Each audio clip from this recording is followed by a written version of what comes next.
Good morning to all of you. And this Social Good Summit comes at a time when first there's a Typhoon Odette threatening Metro Manila and has hit northern Luzon. And second, amidst so much negativity sometimes in our country, I'm glad that Rappler, Maria, and all of you have embarked on something that's positive and hopefully inspiring.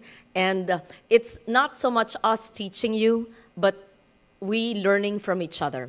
So I was listening to Secretary Sering from the back earlier, and I understand that Maria had delivered her message as well. I hope that my message today somehow could impact on your lives, and these are the laws that we have crafted in the Senate.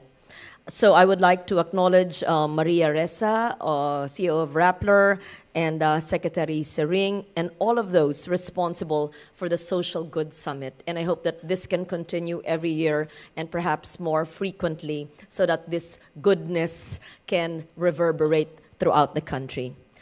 Much of this perhaps have been discussed by Lucille, but I will focus on the legislation we have done and perhaps some statistics to prove that the issue of climate change should no longer be questioned, whether it exists or not.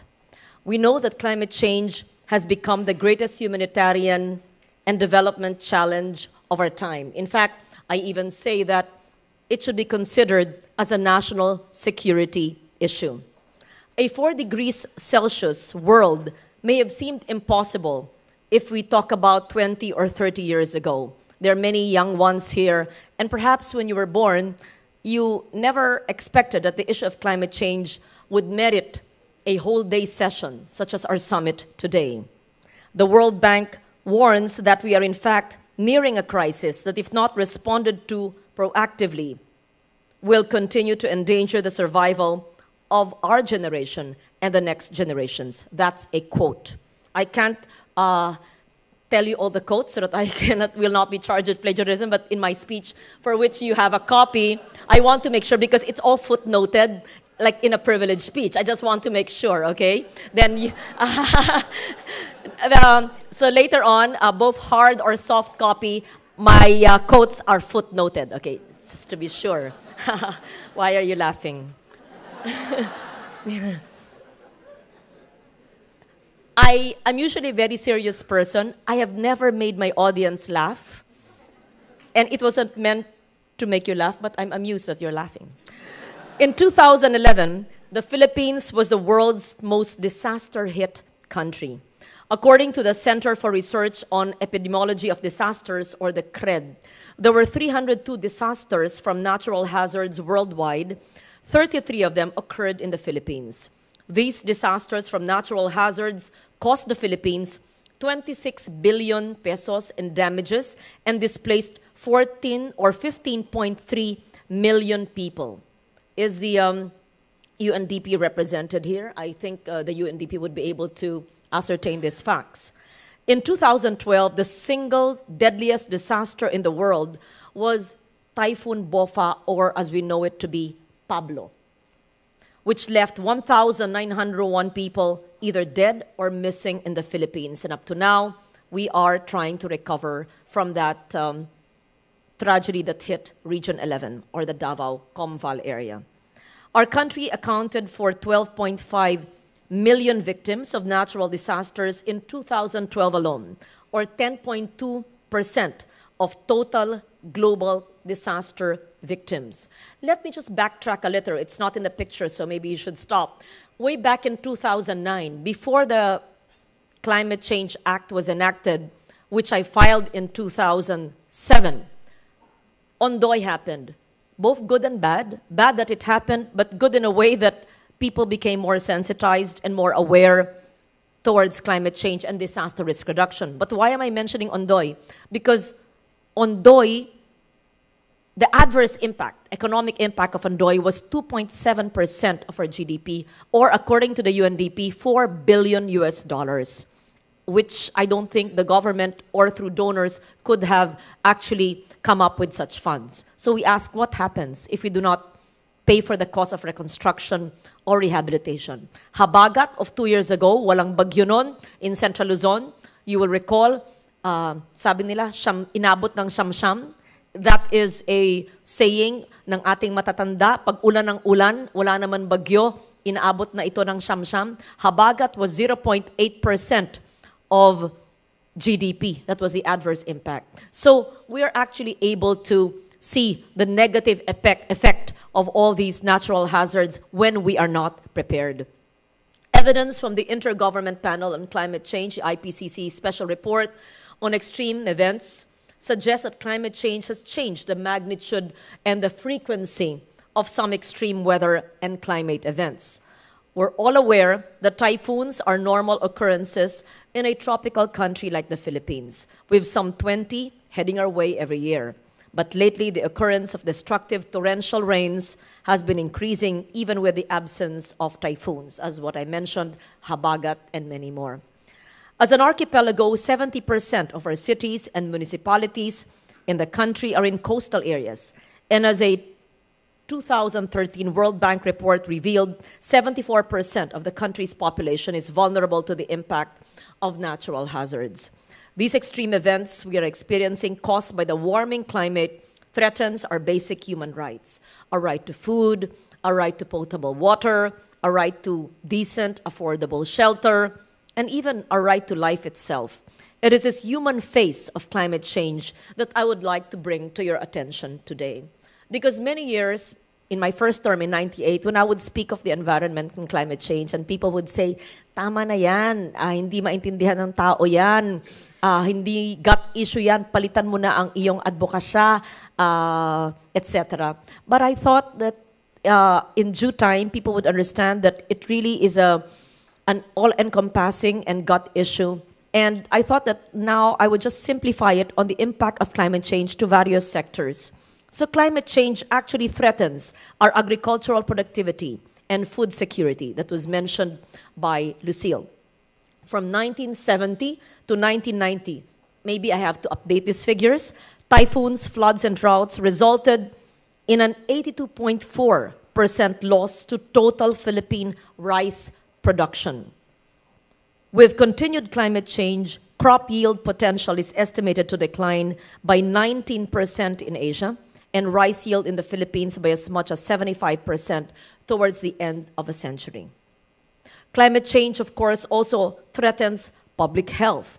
A study by the World Health Organization revealed that the most apparent effect of climate change in our country was a sudden increase in dengue, malaria, typhoid cases in 1998, but much more now, when the Philippines experienced at the time El Nino, but now incessant rains. In 1998, there were 40,000 dengue cases nationwide, 1,200 cholera cases, 1,000 typhoid. A decade later, in 2008, the Department of Health again noted the increasing number of dengue, malaria, cholera, and typhoid cases that could be attributed to global warming or changes in climate. Climate change threatens our water security. Experts agree that the combination of rapid population growth, pollution, the destruction and mismanagement of freshwater resources, and the failure to study and anticipate climate variability will create a growing water security challenge. I was talking to someone the other day, I can't recall the figures, but the person said that at least 50%, I couldn't believe, I have to validate these figures, of our population don't have access to clean potable water. If it's 100 million, so 50 million Filipinos don't have access to clean potable water, mag-iigib, magpapakulo. That is a deprivation of our basic human right to clean potable water. At the root of this water shortage is a deterioration of our country's forest areas. As you know, under nature's order of things, watershed areas store water for release into our water receptacles during the dry months, ensuring a continuity of water supply. Yet most of the proclaimed watershed areas have been classified as deteriorated or dying. As chair of the Environment Committee in the Senate, I've been hearing their budget as vice chair also of the Finance Committee for Environment. And we realized that of the 113, I think, protected areas in the country, areas which have not been demarcated, hindi pa namomohon, and because Congress, we have not passed the final forest limits for forested areas, and so there is a problem of encroachment of informal, illegal settlers in areas which are considered forested or in areas which are considered under the NEPA's law as protected areas. So the need for us to have an enabling legislation for 113 protected areas so that they're actually demarcated and protected, and the need for the final Forest Limits Act, which I filed way back in 1998, which has not yet been enacted into law, is essential so that we're able to determine which of these areas really should be guarded, protected, and conserved. According to the Department of Environment and Natural Resources, of the country's 15.8 million hectares, 7.2 million hectares are forested. Climate change threatens our biodiversity. Philippine forests, host to a large variety of plant and animal species, have been declared as one of the world's biodiversity hotspots. If global mean temperatures exceed 1.5 to 2.5 degrees Celsius above pre-industrial levels, 30% of all species will face a high risk of extinction. Climate change threatens our energy supply. In 2010, if you will recall, Typhoon Bashang in the Visayas paralyzed the energy sector. It also caused a massive blackout in Luzon. This only shows how vulnerable energy-related infrastructure are, and thus a call for the need to climate-proof our energy sector. The measures for improved management and development of our energy generation, our transmission, and distribution linkages must therefore be put in place. Climate change, as I mentioned earlier, threatens our economic growth. Based on the study by the Asian Development Bank on the economics of climate change, the country stands to lose 6% of our GDP annually by 2100 if it disregards climate change risks. However, this same study found that if the Philippines invests 0.5% of its GDP by 2020, not far from now, in climate change adaptation, it can avert losses of up to 4% of its GDP by 2100. Clearly, this is a short-term investment with a long-term eightfold gain. Climate change, clearly, after having explained all that, threatens our right to life. A 1-meter rise in sea level would inundate an estimated 129,000 hectares of land, affecting 2 million people. The warming climate aggravates floods, droughts, super typhoons, and they regularly strike us with their attendant savagery. All of this kill people, destroy property, upset our own production and planting schedules. They undo all the development gains.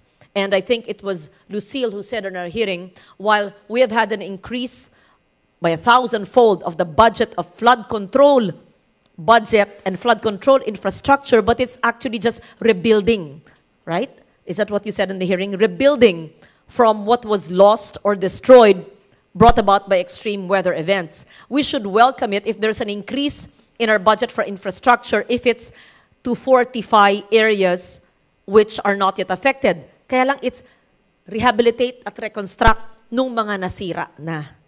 And so that is not a good mark for our development.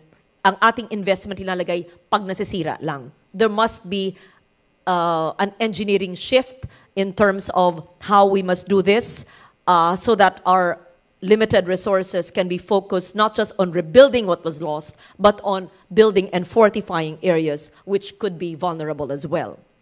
Given these far-reaching implications of climate change, we clearly have good reasons to be concerned about this issue. In terms of legislation, we have enough laws, policies needed to help us build communities that are disaster resilient and adaptive to climate change.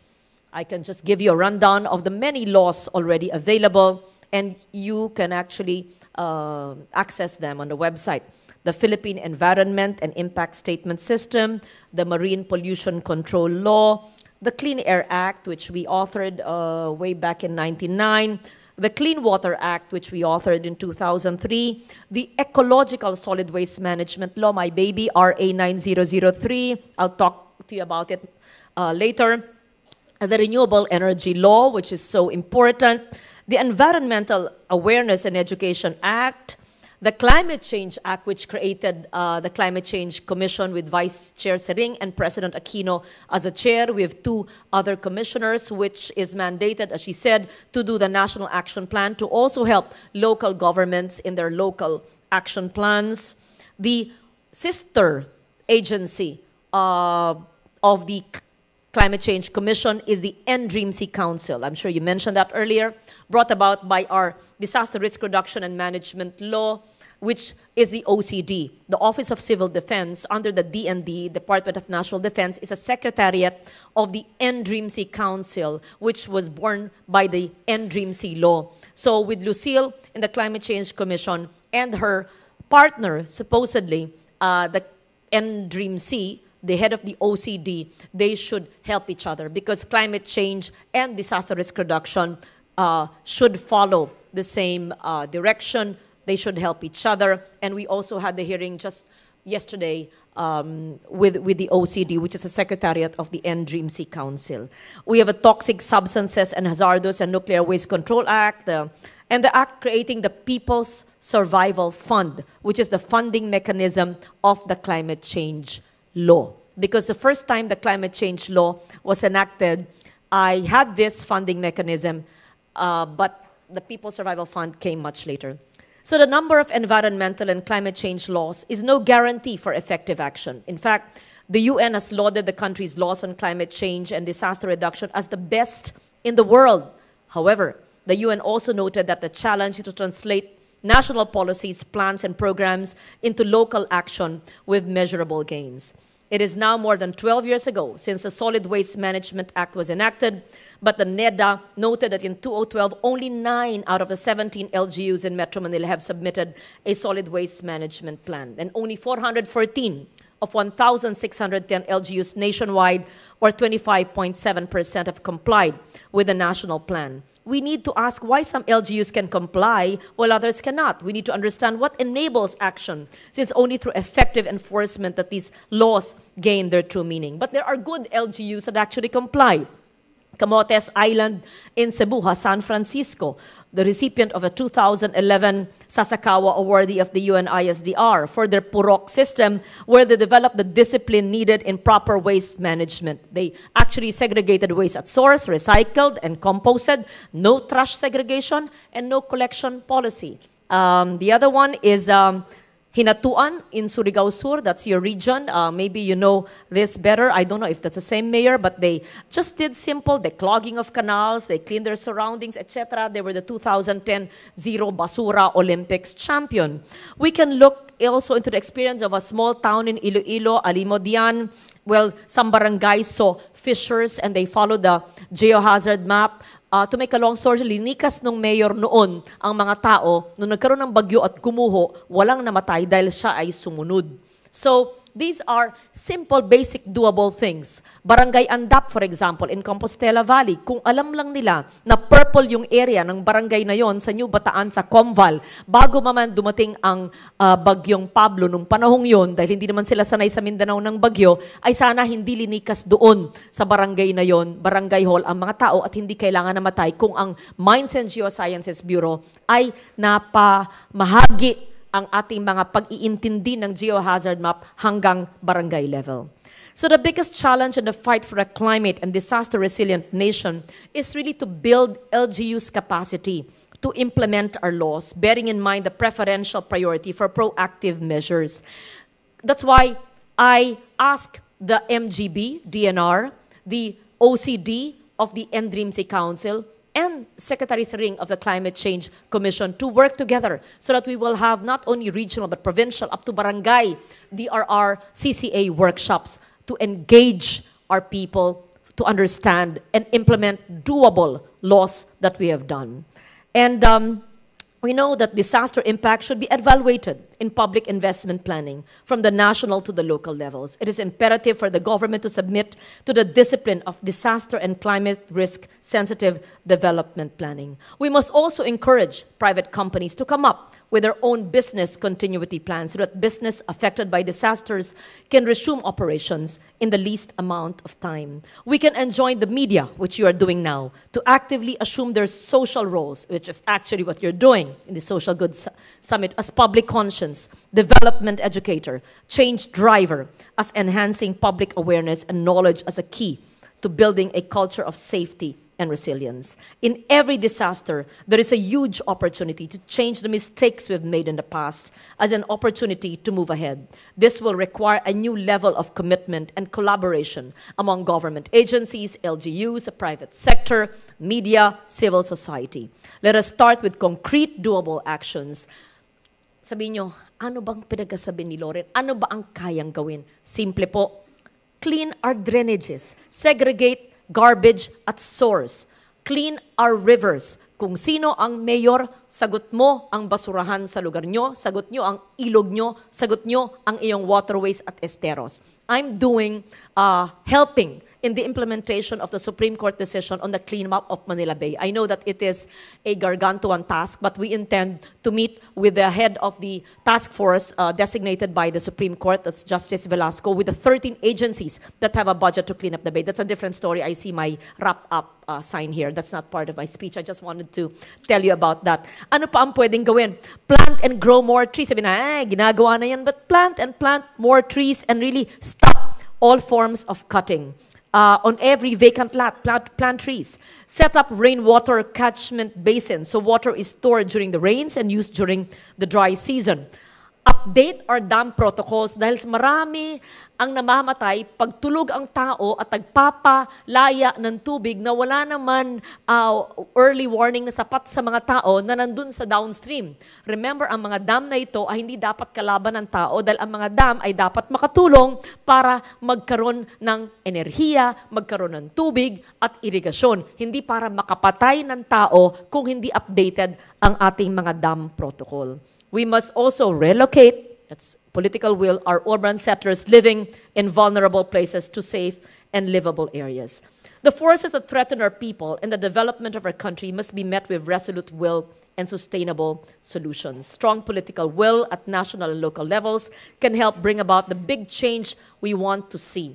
Reducing disaster risks, adapting to climate change are highly important to the world now, especially to developing countries like the Philippines, where disaster risks abound, and to the poor and the marginalized who are most affected by disasters, our indigenous people, our urban settlers, those who live in vulnerable areas. So the issue before us today cuts across age, gender, ethnicity. Without a united front against disasters and climate change, we could do little to minimize the risks. So now is a time, I think, where we should redefine what development actually means. Does develop mean a 7 or 8% growth of GDP, or the quality of life where vulnerabilities are actually lessened and risks are actually lessened? And so on that note, I leave you today. I guess we still have question and answer, but what I'd really like to do was for us to actually assess what development actually means. Is it just double-digit growth statistics, but the quality of life of our people? We're suffocating from the pollution of our cities. We're actually living with the stench of the base, and ang mga lawa, ang ating mga ilog ay marurumi, at pinapabayaan lang natin na ganoon. Ang ating mga factory ay nagpupollute at binaviolate ang ating Clean Air Act na nandyan, pero walang bahala ang tao. Ang segregation ng garbage ay pinapatupad lamang ng 1/4 ng ating LGUs. Ang climate change action plans ay hindi pinapatupad dahil maraming dahilan kesa walang pera, etc. So we must really analyze what development actually means. But deep in my heart, I think that we must look at development bearing in mind the quality of life of the poorest and the most vulnerable populations. Thank you very much for listening. Good morning.